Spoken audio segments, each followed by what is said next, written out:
take 5 to 15, pero hindi kayo bitaw at nakita nyo hanggang dulo. Yung ito na yung championship experience na hinahanap mo sa team para may pwersa yung may top-line series. Well, yung game namin sobrang thankful ako sa ginagawa ng players ko. Talagang kahit hindi kami magkarinigan, magkakatingin lang kami kung ano dapat gawin sa loob ng court. Sobrang thankful ako kasi talagang nag-deliver talaga sila, lalo na ng pixel. Lamang sila ng control, sabi ko sa Pedro. Kailangan lang bumalik tayo, kailangan lang natin kung yung ginagawa natin sa training, yung ginagawa natin sa meeting. Kailangan balik-balikan natin dito, pwede lang exposure na kailangan ng puso talaga. Yun, sobrang proud ako sa team ko na nilaban pa rin nila talaga ng pixel. Siyempre, hindi pa naman tapos, kailangan pa rin namin trabaho yung mga inisip. Goven, you have 6 blocks, 14 attacks. So, what can you say?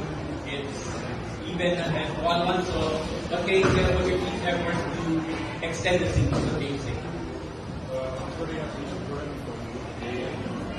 Because today we decided to play like 5 minutes. We worked for much, then we got to training, we worked for Thank you. Boots, you have 20 attacks and 11 extra receptors. So yung na, 80, nasubukan yung character nyo. It's like namang effort na ito. So ano nga sabi mo sa ginawa ng effort para manatili ka sa yung mga competitive fights? Sobrang thankful sa mga team kasi talagang yung talaga yung team namin na pag gumagalaw dapat bukan ng aswan. So, bawat pumunta ng umuha talaga ang itinagahin namin na sabihin namin na ayun, trabaho lang tayo, bawat isa na tagay natin na buo tayo kayo sa loob ng court. Yung disiplin namin sa bawat puntos talaga, yun ang nagpanalo sa amin. Okay, thank you. The floor is open for questions. Yun nga, nag-aaral yung game 1, nagpapapipsit kayo. Pero ngayon, ano yung nagbago sa inyo, paano mo rin niremend yung teammates nyo na hindi pwede mo yung favorite things ng game 1? Nung teach sabi namin, hindi pa naman tapos.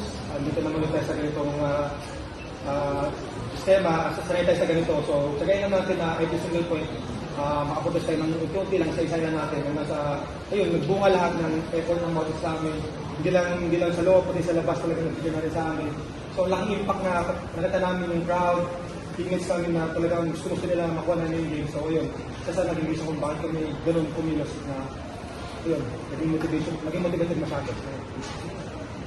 Obed, for you heading into this game, do or die game for you guys. What motivated you the most heading into this game and to win a do or die game heading into Saturday? The game is really important for us to go to play do or die. We just try to be progressive and keep them focused and go to the level. Play the game. Work again to again winning for Coach, gaano kalaking bagay na si Obed for today's win? Not only in the attacking department but also 6 blocks to go with him para mag-force yung do or die on Saturday. Gaano kalaking bagay na siya for today's win?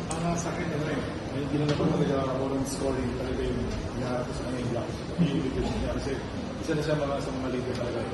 Siguro may mga chance talaga na may mga game kami na hindi siya nag-retire na may mga struggle siya sa ginagawa niya. Pero sobrang thankful ako sa performance na ngayon. Talagang hinabaan niya yung pasensya niya sa ginagawa niya sa lupa. Goods for you, nung game 1, ikaw isa sa mga nagsabi na positive ka pa rin sa 5 peak chances ninyo. And into game in a do or die, everything on the line na nasa na lang yung kumpiyansa ninyo ngayon. Every time lang set, nagkakadil kami lagi sa naman po. Para sa mga lumalaban, para sa pangarap natin, para ng kapos natin, para sa kapos sa pamilya natin.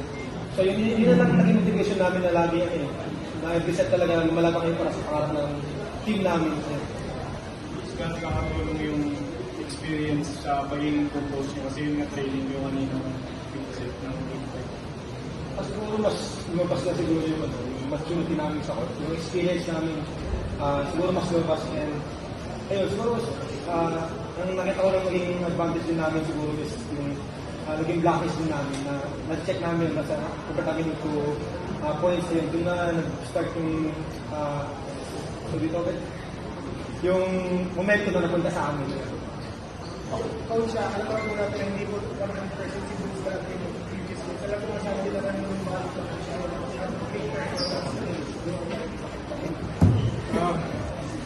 Alam mo, dalawang araw ko ito isipan ko kasi talagang gagamitin ko. Pero talagang, kaya nga lang talaga, or magabi, sabi ko, isip ko na kailangan ko lang may mga benefits sa report. Hindi lang sa salita, hindi.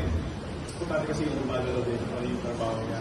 And yun, maging maganda yung resulta kasi kahit na, alam mo yun, yung naging talaga, hindi yung talaga sa mga gagawin.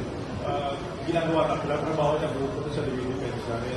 Yun, talaga sobrang thankful ako sa performance sa kanya kasi kahit namini na talaga, lumaban talaga. Talagang, alam mo yun, every time na tingin ako sa kanya, talagang, alam mo yun, talaga sinasabi niya po, siyempre ako as a coach, naging player din, ayaw ko naman ng business na talaga. Pero, hapon, pinasok yung decision ni Coach Tora. So, kahit ano mangyari, dalaman ko. And ginawa nila ng parang na maging maayos yung dalawa.